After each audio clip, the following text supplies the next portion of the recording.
Hello, and welcome to Productivity in Prose, a podcast about making the most of your writing time and honing your craft. Whether you're a seasoned author or a new writer, this podcast offers helpful tips to maximize your writing time, increase your writing productivity, and tackle the sometimes tough aspects of the writer life. Hi, I'm your host, Emily, author of Suspended in the Stars, among other things, and today's topic is basic world-building hacks and a Kickstarter announcement. We've got some fun things to share on this episode, so make sure you stay through till the end, where I'll be talking about my next Kickstarter and how that campaign is going to run. But first, I want to dive into some fun world-building hacks that any writer can use. This is not a tell-all type of episode, just to be clear, but more of a world-building basics, if you will. If you find this helpful, let me know, and maybe I can do an advanced world-building episode in the future. Since world building often means just that, building a whole world within your novel, I'll be focusing a little heavier on building fantasy and science fiction worlds because, let's be honest, they take a lot more effort to convey. But a lot of what we'll cover today is still useful for contemporary and even historical fiction too. First, to start off with, I think that your world has to feel real. This may seem obvious, but no matter what world you're writing in, if it's contemporary or sci-fi or fantasy, your readers need to be able to feel that it's real and that it makes sense. Now, this is not only that it makes sense to the characters, but that it also makes sense to the reader. Contemporary writers do have an easier job of this because we're already familiar with the things they'll describe. You can say a soft autumn breeze, and most will probably have experienced that or could easily relate to it. However, if you're talking about a character experiencing a sun wash, just saying that makes no sense. We know what a sun is, we know what a wash is, or we could guess, but throwing them together may make it sound interesting, but it doesn't actually help you build your world. It only manages to confuse your reader. This is where metaphors and similes can come in very handy. Now, I totally just made up the term sun wash, but if I were to try and describe it in a sci-fi world, for example, maybe I would say it's the effect a sun has on a desert landscape where superheated sand rises up with a breeze to create a type of blazing sunburned sandstorm, or something like that. Now that we know what it is, we can describe it so that our readers can experience it, but the key there is knowing what it is. Something else to note with regards to making sure that your world feels real is making sure that our descriptions are helping our reader feel along with us, which, follow me here, means you have to be able to feel it too. I can tell you right now, I have never experienced a sun wash. However, I did live in Southern California for 8 years, and I visited desert areas too. To be able to explain something hot, arid, and burning, I don't have to look much further than any summer spent in Southern California. How sand burns your feet when it's superheated, and how desperately hot wind can feel when it's blowing against you. Taking those things and using them in our descriptions of our worlds helps so much and provides a platform for your reader to connect with you, with the book, and with what the characters are feeling in the book. Depend on your own experiences for your descriptions, or do research to know how something similar might feel before you hop into describing it. Number 2, your readers have to be able to see it. In a similar vein as feeling things, your readers also have to be able to see what you're describing. Now, really what I'm getting at here is called deep point of view, but that'll have to be for another episode because it's a whole thing on its own. For now, let's look at how seeing differs from feeling. To me, and this is not a professional definition you can find somewhere, the difference between feeling something in a book and seeing it comes down to how we as humans experience real life. While I can tell you my blanket is soft, I don't also need to tell you that my couch is harder, or my pillows are cushy, or my keyboard is slightly tacky due to the overlay that I use on my keys. Whew, that's a lot, right? But I can tell you what I'm seeing more without it becoming overwhelmingly overstimulating. I think that's due to how we process things in books. We want to be able to feel the atmosphere or maybe know a detail or two, but we don't need to feel it all. However, we do need to be able to see the world, or it's like following your characters around in a dark cave. In order to be able to show your readers the world, that means you first have to have an idea of what that world looks like. I highly recommend Pinterest for this, or looking through stock photos, or even Googling. The point is not to describe something exactly, but to get the right feeling for the book. I did this while writing my second science fantasy book recently. I needed a new planet feel, and I did some Pinteresting. Sometimes I don't need to do this because I see the world so clearly in my mind, but this was a random spot on their journey, and I wanted it to feel unique. I added my own spin, of course, but having those few reference photos really helped me describe what I wanted my readers to see and experience.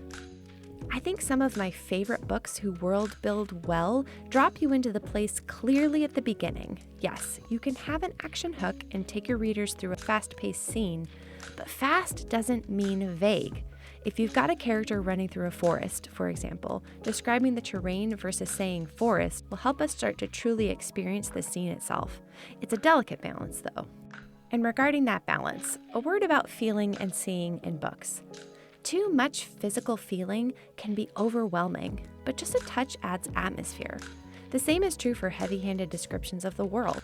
Finding this balance usually takes time and critique partners or editors to help you hone in on what's working and what's not. A rule of thumb I tend to go by is that when I start a scene, I ask myself if we're in a new area. If so, that means I need to describe that even if I start the scene with dialogue. I'll need more visuals and an atmosphere check if we're on a new planet or a new area of that planet or in a new section of a fantasy world. And I know that sometimes when moving from one place to another, you can often add in that atmosphere and details during the travel versus just having your characters go from one spot to another. This doesn't mean every time, naturally, just dependent on what's going on at the moment. And the last thing I consider when deciding on what details to add in comes back to my own read-through. I often have to stop myself and really consider, do I know what's going on because I see it in my head or because I've set the scene well? Again, this often takes an outside eye to see, but asking yourself this question while you're doing self-edits can really help to add in details and not have to be told, oh, I don't see this, or what does this thing look like? Number 3. What are important details to focus on? We're talking about the details of feeling, and I mean this with regards to sensory touch and atmosphere, and sight, like what the character takes in. But what other details are important to include when building out a fully fleshed world? What it smells like. Same with touch details. Don't go overboard here, but adding in smell is a great way to layer your scene. Is there a taste? Sometimes smell becomes taste, whether that's good or bad. If they're eating, can you describe the food? How would you do that in a fantasy world? You have to make the choice here whether you're going to use familiar terms or foreign ones. For example, saying the soup is spicy and the meat tastes like it came from the sea, or you could say it saying the soup is chili pepper hot and tastes like whitefish. What does it feel like to the character? There is a difference between saying that the atmosphere is humid and a character from the desert feeling that same atmosphere. When you're in a foreign world and you can't say it feels like Florida in the summer, you have to find a creative way to describe that type of wet heat. My desert character feels like humidity is cloying and that there is a wetness to the air itself. That helps you to feel it in an extreme way since we're in the character's point of view, whereas a general description might just say that it was humid. What can you hear? Yet another sense. The thing is that sometimes I don't actually think about what my characters are hearing or what sounds are going on outside of the action that's happening in the scene. I'm so focused on what the character is accomplishing that sometimes those things get put to the side unless it's part of the scene. Like if a character is running through a crowd, it's going to be noisy. But what about a desert plain? What sound is there? Even just a hint of the whisper of grains of sand across the cracked earth can add a lovely layer to a scene that maybe we can see and feel already, but we need that extra layer of what we can hear that's also going on. Number 4, how to make an alien world familiar. When I say alien, I don't just mean space. To us, the world of Lord of the Rings is alien as well. It's more the concept of creating a world that our readers can relate to. For me, when thinking about a bunch of people living in space, I had to come up with a way to make it clear that there aren't dynamics of true science going on, aka they aren't worried about losing gravity on their ship, like characters of a hard sci-fi novel would be. However, I set the world apart from just a random floating room in space by creating some specific terms. I'm not saying you have to do this, just that it's what I did. I use the term duraplast for the material that is part of a ship. When writing, then, I could talk about the duraplast hallways, their subtle lighting, and the cold feeling of those hallways. Cold equals space here. But when I introduced duraplast, I had to describe it to let people's minds shape it into something that they could connect with. You can picture a hard but smooth surface, right? I didn't need to compare it to anything in our world. It was enough to describe the texture, look, and feel of it, but it's also enough to set apart these hallways from any other hallway that we would see in a place on Earth. While I'm all about creating wild, crazy things that seem fantastical but are part of the world, I believe the majority of the details need to be something a reader can easily grasp or connect with. If a reader is constantly having to look up new terms, this is assuming you have a glossary, then it's taking away from the actual reading in general and that experience. However, if you scattered in odd things like purple trees as an example, we know what a tree is, but the fact that it's purple is what gives us that fantastical element. Now, if you're saying the ceramula is yenuous, yeah, I know. What in the world did I just say? Your reader's going to be like, what in the world did she just say? And then you have to explain that the ceramula is a tree and yenuous is a purplish color. Whew, that is a lot, probably too much. Now, you could get away with saying the ceramula is a purplish color if you've got to make something up, but help your reader out by giving them a familiar landmark by which to picture the things that you're describing. When we talk about familiar, it's not so much that your reader immediately places your world as just another part of Earth but on a different planet, though that isn't exactly a bad thing. It just means that there are familiar things that they can latch on to. A dry, arid climate, like we think of Star Wars Tatooine. An icy, wintry landscape, which makes me think of Ursula K. Le Guin's Left Hand of Darkness. You can press the envelope, but your readers still have to be able to let those details complete a landscape in their minds, as a setting, the stage, if you will, for your story. Your book is more than just its details, but those details are what will help the experience be a whole one for your reader. Number 5, using the right terms. Now, one other thing I'd like to point out today is a bit more technical, and I will probably dig into it deeper if I was to do another episode on world building that was a little more complex, but I'll just drop a hint about it here. When I talk about using the right terms, what I mean is using terms that are applicable to your world, your setting, and your genre. This comes with practice, but be careful how you choose to describe things. For example, in a historical novel, let's say in the 1700s, you'd never describe the sky as looking like it was filled with smog. You'd say it was overcast, or maybe more eloquently, that there was a gray haze upon the horizon, or something like that. In the same way of a fantasy novel, you wouldn't use descriptions that take you out of the world. Be cautious what you use as descriptors, and bonus, using analogies or metaphors that fit with the world is key. As an example, you could think of comparing the cold to the same feeling that you would get if you were in space without a suit, or something like that. It's hard, and that's why I kind of say this is a bit of an advanced level, because every detail in which you describe something within your world has to fit. So I'll just take a little detour here. One of the things that I struggled with when creating the world of Suspended in the Stars was what I was going to do with animals.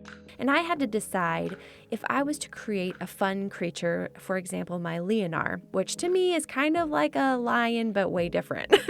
I can't use the descriptor lion to describe a Leonard because it's not part of the world. So yes, your reader would know, I know what a lion is, but I have to take the characteristics of what a lion is, does, and looks like and place that upon the Leonard and whatever other characteristics I like to impart there.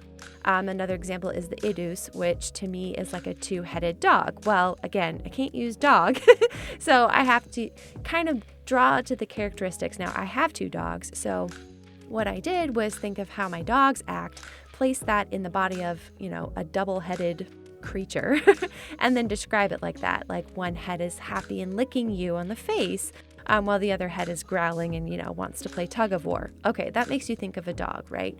But I couldn't describe it like I couldn't use the word canine. I couldn't use the word, hound or any of those things because it's not part of that world. Now, it's much more complicated when we're talking about a science fiction or fantasy world. If you're moving into the historical section, you can't use things that are commonplace. Like you couldn't say the alarm rang out with an annoying beeping sound when maybe you're in the 1920s and it would be more of a ringing sound, right? I mean, that's kind of a silly example, but just to give you more of a kind of hint of what I'm talking about here, you have to be very specific and very detailed in how you're going to use any kind of description in your world building. Well, now that we've talked about world building, I'd like to take a little detour into a space world of my own creation, my Xeris Galaxy Saga. For those of you who don't know, my book, Suspended in the Stars, was released on Kickstarter a year ago in March 2023. It was a wild ride, and I'll talk more about that in next week's episode, but for now, I wanted to announce that the second book in the Xeris Galaxy Saga, which is titled Falling Through the Black, heads to Kickstarter April 5th. The Xeris Galaxy Saga is a young adult science fantasy trilogy with no spice romance, action and adventure set against a galactic backdrop. Book 1 was pitched as The Greatest Showman meets Star Wars, and following that vein, I'd say Book 2 is Doctor Who meets a gender-bent Aladdin with a little Mandalorian thrown in. The tagline for Book 1 was, "A girl in hiding, a boy on the run, the fate of the galaxy between them." And today, I am excited to announce the tagline for Book 2. She survived the desert, he's re-entered the fight, and the rebellion is rising through it all. Falling Through the Black's main story follows Leaf, a character from Book 1, and Tally's sister Merritt on a wild adventure to the capital planet of Surlia in the Xeris Galaxy. There's romance, betrayal, and life or death stakes as the galaxy descends into chaos at the hands of evil King Praxen. If you like space opera, a little bit of fantasy with your science fiction, a complex cast of endearing characters, and no spice romance, I think you're going to love this next installment in the trilogy. The Kickstarter will run from April 5th to the 26th, and in addition to the limited edition copies of Falling Through the Black, there will be ebook, audio, and paperback copies, along with a limited number of limited edition hardcovers of Suspended in the Stars as part of this campaign. I don't think you're going to want to miss the stretch goals, special artwork I've had commissioned, and swag that will be part of this Kickstarter. You can head over to the landing page for the campaign by going to Kickstarter and typing in Falling Through the Black, or you can use the link in the show notes. Make sure you click to be notified. This will help you set up a free account, it's really quick, and then when the Kickstarter goes live, it will notify you so that you don't miss out. And I cannot emphasize this enough, there are only a very limited number of hardcovers for Suspended in the Stars left. And there's also going to be the option to add sprayed edges. These are only sold through Kickstarter, so if you're going to want the set of the trilogy books, this might be your only time to get them. I'm not sure I'm going to be able to order more, so make sure you get them this time around. In the next episode, I'll be talking more about Kickstarter, my journey to deciding on the Kickstarter path to publishing, how I approached my last campaign, and what I'm doing differently in this one, and so much more. Thanks so much for listening, and don't forget to dream big and write boldly.